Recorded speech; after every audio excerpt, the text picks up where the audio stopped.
Hi guys, welcome back to my channel. It's Carlita. So for today's video, I'm gonna react to Beanie's Sweet Tooth official music video. So ayan guys, nako, ako hindi na ako papahuli ngayon. So I'm so excited for this and I'm so excited na mapanood tong music video na to, and mas lalong excited ako na mapanood to sa Beanified. So before natin panoorin yan, I want to invite you guys to watch Beanified concert on November 29, 2025 at Philippine Arena in Bulacan. So for sure guys, yung mga nakabili ng ticket na, nakasecure na ng ticket, and yung mga hindi pa nakasecured, please get your tickets now kasi talagang for sure magiging kakaibang concert ito ng Beanie, since sinabi na nga nila na once lang nila to sa gagawin sa concert, yung mga pasabog nila, yung mga surprises, mga solo prods. Ngayon sa Beanified lang nila gagawin to, and hindi na nila to madadala sa mga other concerts pa, lalo na abroad or out of Luzon, 'di ba? So ayun guys, yeah, without further ado, let's watch this Sweet Tooth by Beanie. Yes, the official music video. So guys, let's go.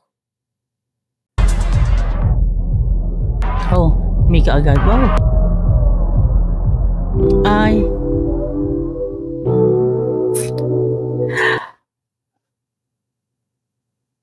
Parang ano, yung unang ano pa lang, seconds pa lang ng sounds niya, may pagka R&B style, and parang sinasabi nila na parang yung Sweet Tooth ay katulad ng, ay hindi, Bikini pala yan. So let's not judge. Parang naririnig ko yung ano, may pagka, though R&B nga, may pagka badass yung atake nila dito. Oh. Your love is sweet like watermelon gum. It's probably not so good for me, but I don't care at all. This Candy Crush, I hope it's never gone. Soon I'll get a cab. Atake naman agad. Napaka-edgy ng mga outfits nila. Sexy na edgy. Yun, parang nag-mature na yung Beanie. Hindi na pa-cutesy. Yeah. So, yun. Umpisahan ulit natin. Atake si Mika. Una pa lang. Ay.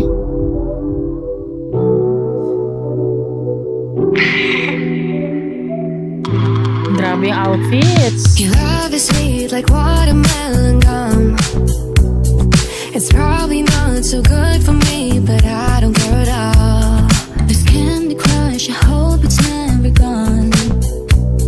Soon I'll get a cavity deep inside my heart. Grabe yung forma ni Sheena. Yung shoulder niya, nakakainggit.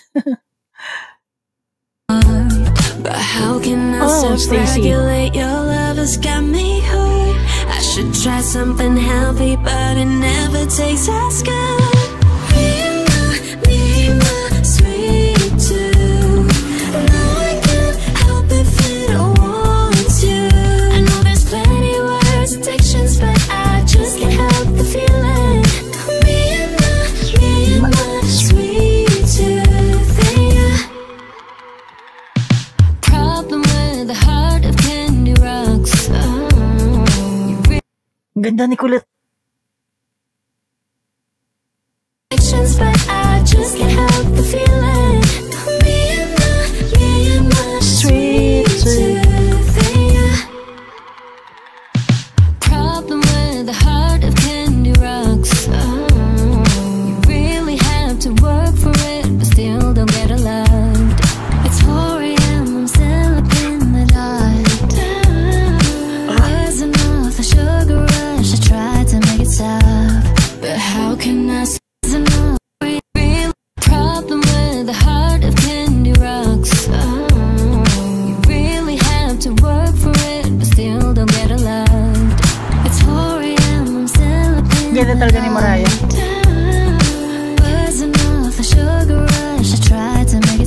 Sino yung mga nakaramdam ng kaba?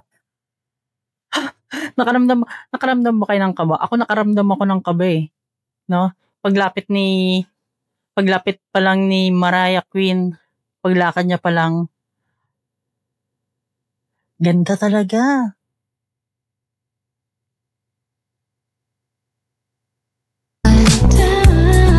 Buzzing off the sugar rush, I tried to make it stop. Napaka-Latina. How can I Oh, Gwen. self-regulate? Your love has got me hooked. I should trust. Bagay na bagay talaga kay Gwen yung ano niya, yung blonde it. Buzzing off the sugar rush, I tried to make it stop. But how can I self-regulate? Your love has got me hooked. I should try something healthy, but it never tastes as good. Me and my sweet tooth. No, I can't help if it wants Alam ko tong you. saan lugar na to. Dirty words, addictions, but I just can't help the feeling. Me and my sweet. Ulitin lang natin. But it never tastes as good.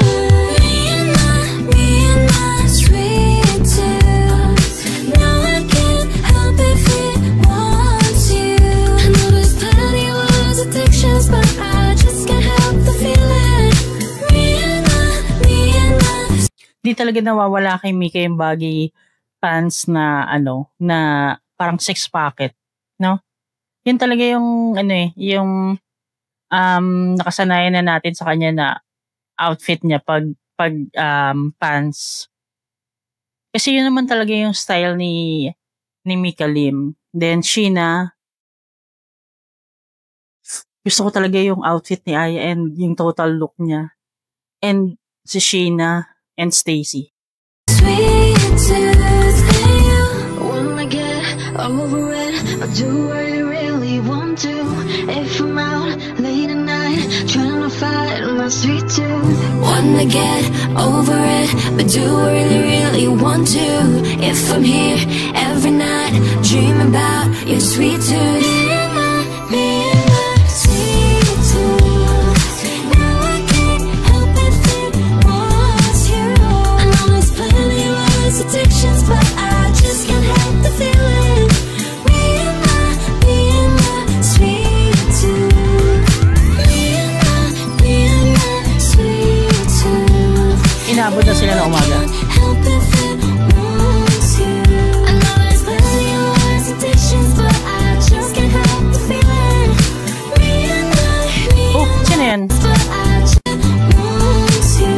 I know there's plenty worse addictions, but I just can't help the feeling.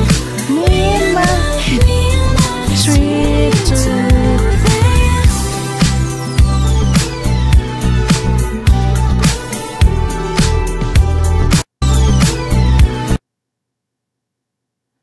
Sheena, Aya talaga, and Stacy.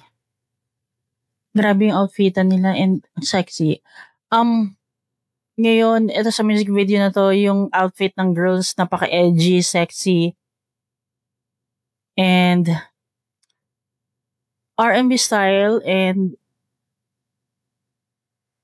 low, yung mga deep voice, nangingibabaw na ngayon sa kantang to, and very calm lang yung atake ng girls dito. Parang yung pag ka lang, pag magpapahinga, ganun. Atake talaga yung mga outfit ba? The lights go out and the noise has stopped. We still have each other. Me and my sweet tooth. And that's the sweetest. So that's it guys. So ayan, nakita na natin yung sweet tooth. So masasabi ko lang, gustong gusto ko yung outfit nila ngayon. Very edgy, very mature, and slight sexy.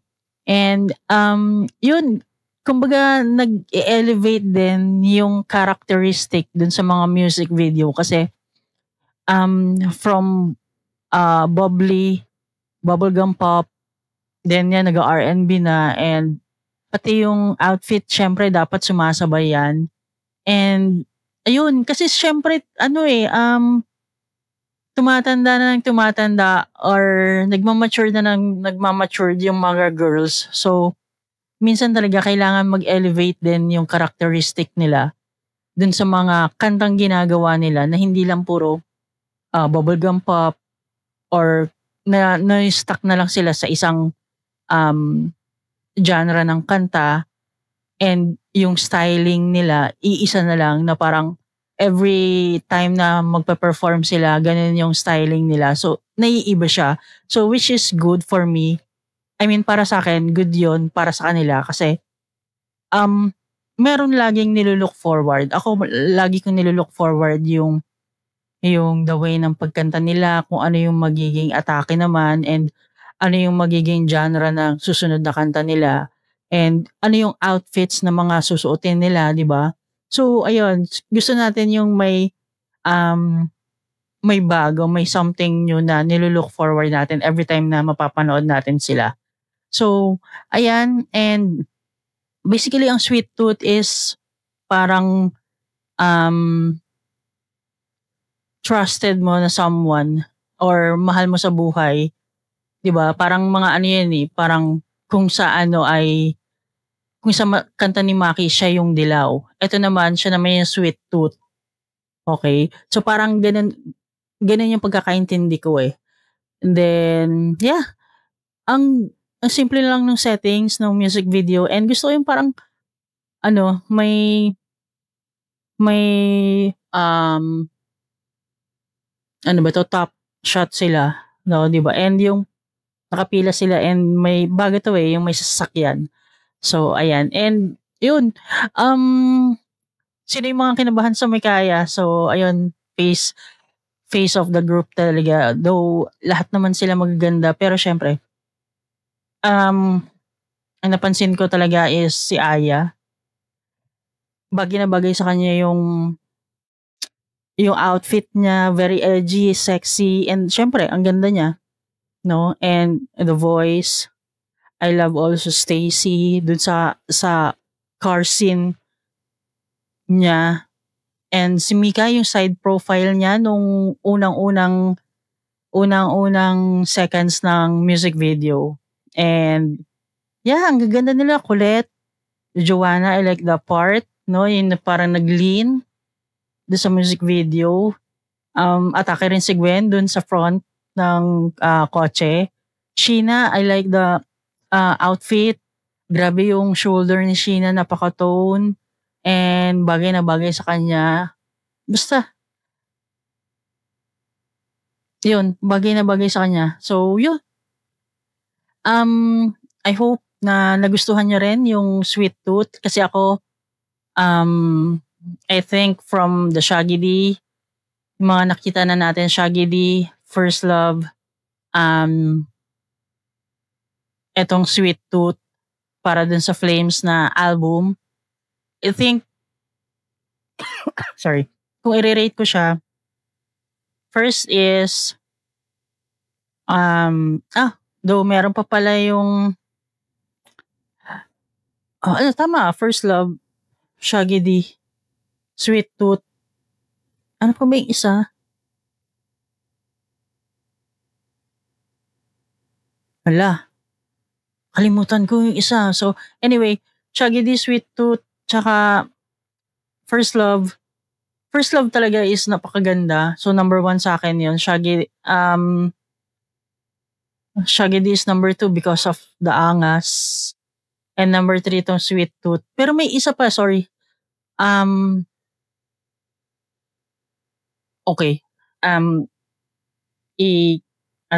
I-search ko, nakakahiya naman talaga. Alam ko siya pero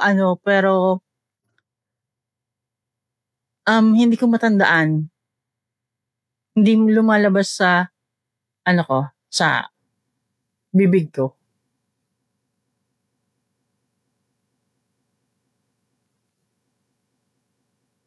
Sweet Tooth, katabi, Shaggy D. Oh my gosh. Dalawa pa lang ba? Tatlo pa lang ba napalabas? So anyway, ayun guys, sorry. Pero parang feeling ko meron pang isa, pero hindi ko siya mahanap. Yun. Kasi hindi pa ako nakakapag-react or ano. So, ganun. Gulo-gulo, gulo-gulo na ako pero hanapin ko yan or aalamin ko. So, yun guys. Yun lang naman and I hope na nagustuhan nyo tong video na to. Ako ulitin ko ulit. No? Papakinggan ko ulit ng paulit-ulit yan. And yun, sana i-support nyo yung Bini, i-stream nyo yung mga music video or yung mga songs sa bago nilang album which is Flames. So yan. And sa mga hindi pa nakakakuha or nakaka-secure ng ticket sa Binified, guys, think twice na kung hindi ka pupunta. No? So habang meron pang ticket, bumili ka na and mag-enjoy tayo sa November 29 sa Philippine Arena with syempre, Bini Girls sa kanilang Binified concert. Yan. Year-end party concert yan ang gagawin nila. So, yun guys. Thank you so much. Yun lang. Thank you so much for watching and sana i-support nyo ako sa aking Patreon channels. Yan. May mga exclusive content ako ng Bini. Yeah. So, yeah. That's it. Thank you guys and thank you for watching and till next time.